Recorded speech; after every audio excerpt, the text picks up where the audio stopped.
I'm Robert, 30M, and I've been divorced from my ex-wife Sarah, 29F, for about 2 years now. We have 2 kids together, a 6-year-old son, Jake, and a 4-year-old daughter, Brittany. Sarah and I met in college when we were both 19. We were young and in love, and things moved quickly. We got married right after graduation at 22. The first few years were great. We both landed good jobs, me as a software engineer and Sarah as a high school English teacher. We bought a house in the suburbs and started talking about having kids.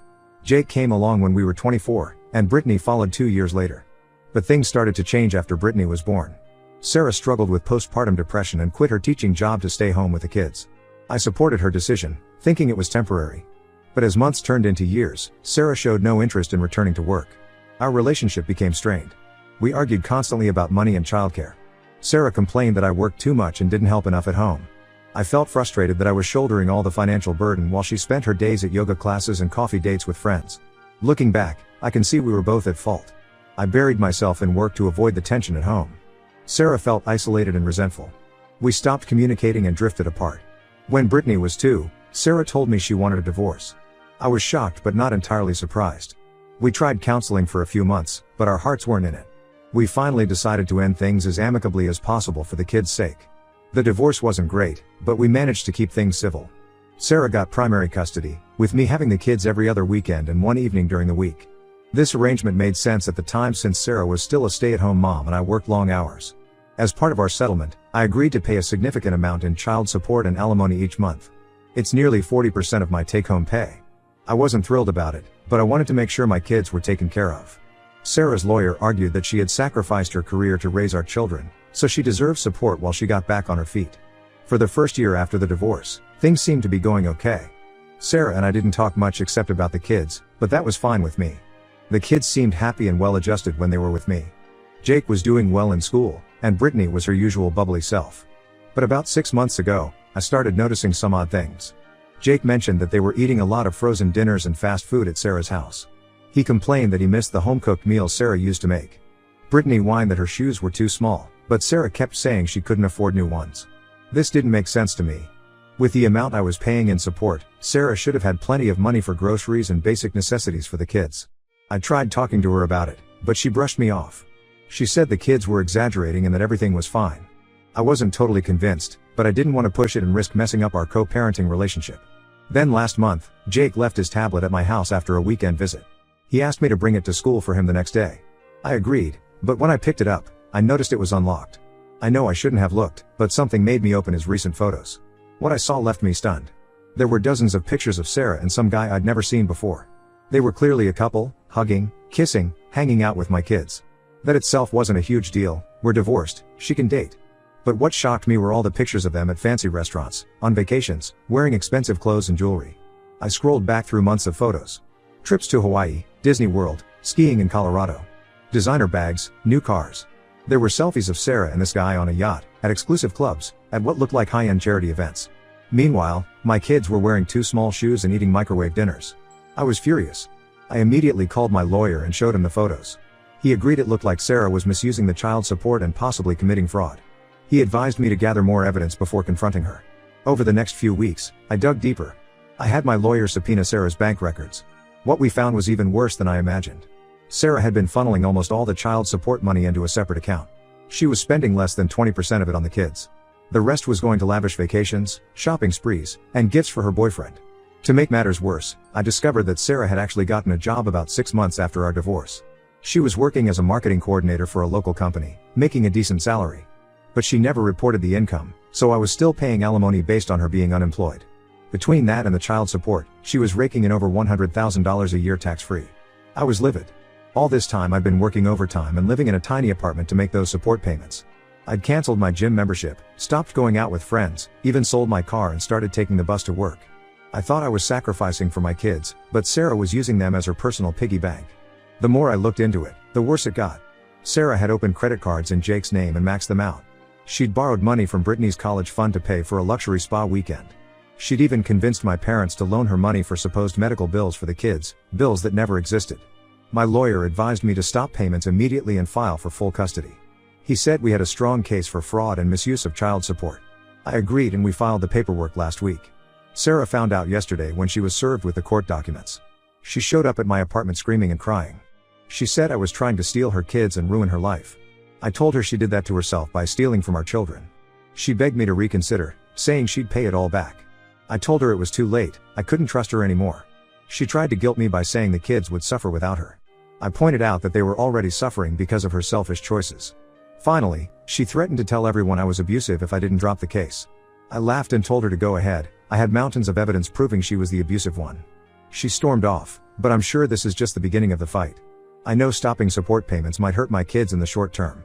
But I truly believe they'll be better off with me in the long run.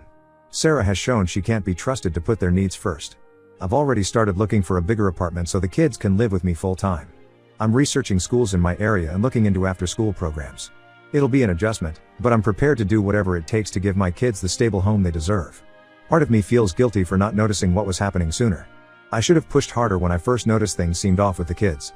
But I was trying so hard to keep the peace and not rock the boat. I thought I was being a good co-parent by staying out of Sarah's business. Now I realize I was just enabling her to take advantage of me and neglect our kids. Some friends think I'm being too harsh. They say I should give Sarah another chance or try to work things out for the kids' sake. But I just can't trust her anymore. She's shown over and over that she'll always put herself first. I won't let my kids be collateral damage in her selfish schemes anymore. So Reddit, Ida for cutting off child support and filing for full custody after discovering my ex-wife's scam? I'm confident I'm doing the right thing, but I could use some outside perspective. What would you do in my situation? Update 1. It's been about 3 weeks since my original post, and a lot has happened. First, thank you all for the supportive comments and advice. It really helped me stay strong through all of this. The day after I posted, I had a long talk with Jake and Brittany. I didn't want to badmouth their mom, but I felt they deserved some explanation for the changes that were coming. I told them that there were some problems with the money I was sending their mom, so things might be different for a while. Jake seemed to understand, and actually said he was glad because he was tired of eating frozen pizza all the time.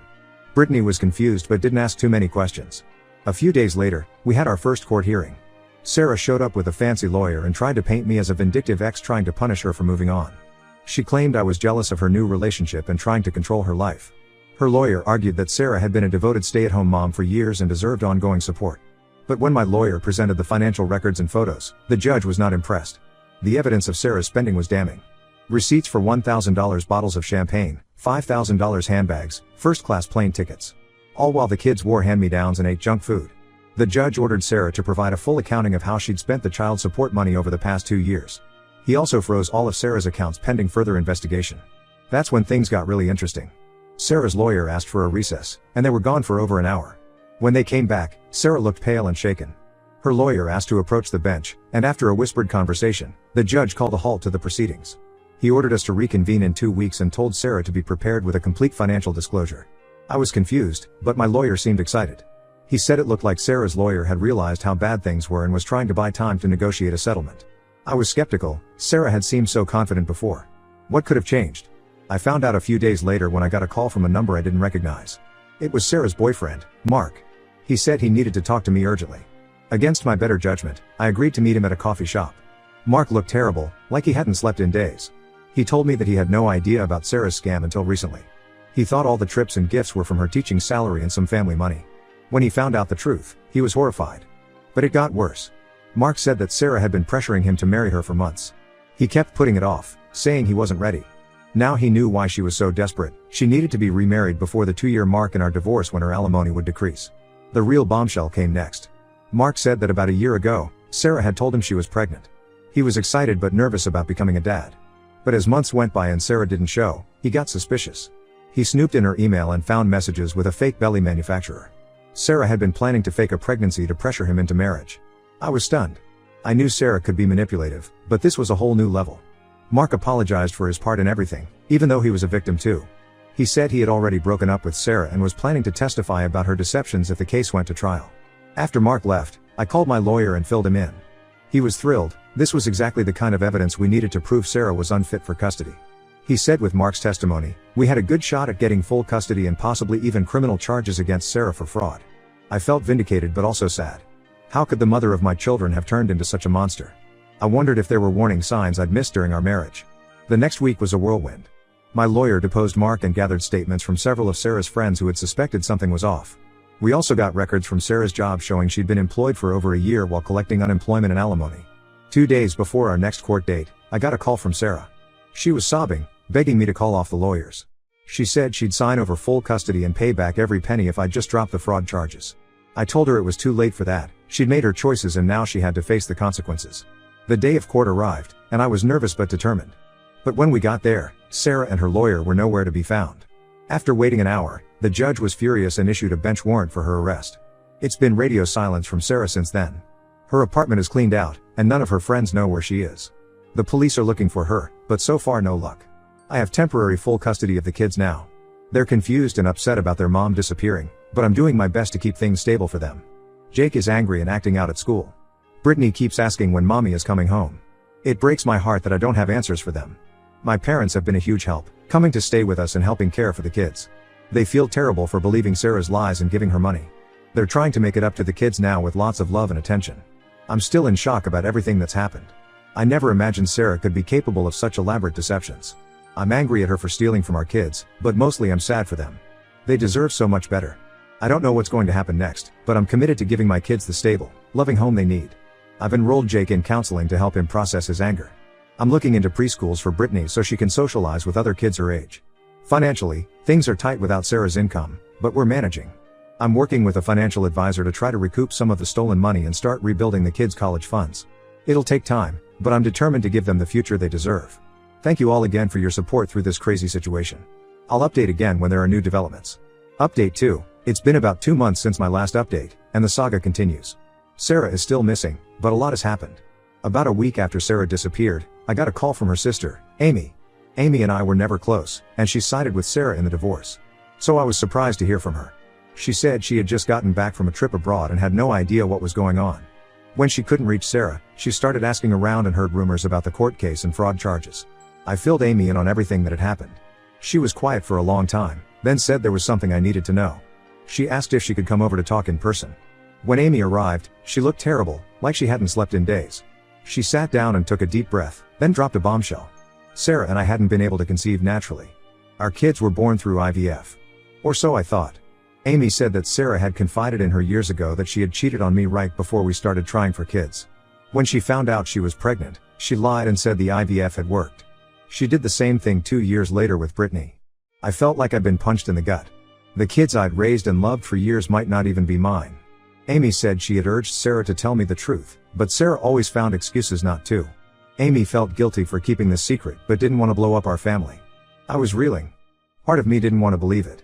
But it explained so much, why the kids didn't really look like me, why Sarah had been so insistent on using a particular fertility clinic that was out of network for our insurance. I asked Amy if she knew who the real father was. She said Sarah had never told her, but she suspected it was Sarah's college ex-boyfriend, Chris. Apparently he and Sarah had stayed in touch over the years, and he conveniently moved to our city right around the time we started trying for kids. I thanked Amy for finally telling me the truth. She left, and I spent the next few hours alternating between rage and despair. I loved Jake and Brittany so much, how could they not be mine? But I knew I needed to find out for sure. The next day, I called my lawyer. He said that given everything else Sarah had done, paternity fraud wouldn't surprise him. He advised me to get DNA tests done right away. I agonized over how to handle it with the kids. They were already dealing with so much upheaval. Jake was old enough that he'd probably remember the test, but I hoped Brittany was young enough that she wouldn't. In the end, I told Jake that the doctor needed to do a special test to make sure we were healthy. He was scared of needles, but I promised him ice cream after if he was brave. Brittany was easier, she barely noticed when the nurse swabbed her cheek. The wait for results was agonizing. I swung between hoping they were mine and almost wishing they weren't, like it would justify all of Sarah's other lies somehow. Finally, after what felt like years, I got the call from the lab. I steeled myself for bad news. But to my shock and relief, the tests confirmed that both kids are biologically mine. I broke down crying. All the stress and fear of the past months came pouring out. My kids were mine. Sarah may have lied about everything else, but at least she hadn't taken that from me. I called Amy to let her know. She was stunned. She swore Sarah had told her she cheated. We realized Sarah's web of lies went even deeper than we thought. She had manipulated everyone around her for years. Meanwhile, the police were still searching for Sarah. They managed to trace her to Mexico, but the trail went cold there. My lawyer said that even if they find her, extradition could be complicated. For now, I'm focused on rebuilding our lives. Jake and Brittany are in therapy to deal with their mom's disappearance. I'm in therapy too, trying to process everything that's happened. I've had to explain more to the kids about why their mom left. Jake is angry and says he hates her. Brittany still cries for her sometimes. It's hard, but I'm trying to be honest with them in an age-appropriate way. I'm still angry at Sarah for all her lies and manipulation. But mostly I'm grateful that Jake and Brittany are mine and that they're safe with me now. Whatever happens with Sarah, I know we'll get through it together. Update 3, it's been 6 months since everything blew up with Sarah, and life has finally started to settle into a new normal. The biggest news is that Sarah was finally caught. She had fled to Belize and was living under an assumed name. Apparently she had blown through most of the money she stole on a lavish lifestyle there. She was arrested trying to use a fake passport to fly to Europe. The extradition process took a while, but Sarah is now back in the US and facing multiple felony charges. My lawyer says she's looking at serious prison time for the fraud, theft, and flight to avoid prosecution. I've struggled with how to handle this with the kids. They knew their mom had done something bad and run away, but I hadn't told them all the details. Now that she's back, I've had to explain more. It's been really hard on them, especially Jake, who's old enough to understand most of it. We're all still in therapy, which has been helpful. The kids are processing their anger and sadness at their mom's betrayal. I'm working through my own issues from the years of gaslighting and manipulation. Sarah's parents finally reached out to me. They had been backing her story at first, but now they realize the extent of her lies. They apologized for believing her over me and asked to be part of the kids' lives again. I'm cautiously allowing short, supervised visits for now. Financially, things are looking up. The court ordered Sarah to repay all the stolen child support and alimony. My lawyer doubts I'll ever see most of that money, but they did seize and sell her car and some expensive jewelry to start paying it back. I've been awarded full custody of the kids. Sarah will be allowed supervised visits when she gets out of prison, but she has lost all parental rights. It's sad in a way, but I know it's for the best. The kids are doing better. They're back to their normal activities and have made new friends. Brittany still asks about her mom sometimes, but less often now. Jake is angry and says he never wants to see Sarah again. I'm trying to stay neutral and let him process his feelings. As for me, I'm slowly putting my life back together. I've started dating again, very casually. It's hard to trust after everything with Sarah, but I'm working on it. My job has been understanding about all the time off for court and kids' appointments. I still have moments of anger about everything Sarah put us through. But mostly I'm grateful that the kids and I are safe, healthy, and together. Whatever the future holds, I know we can handle it. Thank you all again for your support through this crazy journey. Your advice and kind words helped more than you know.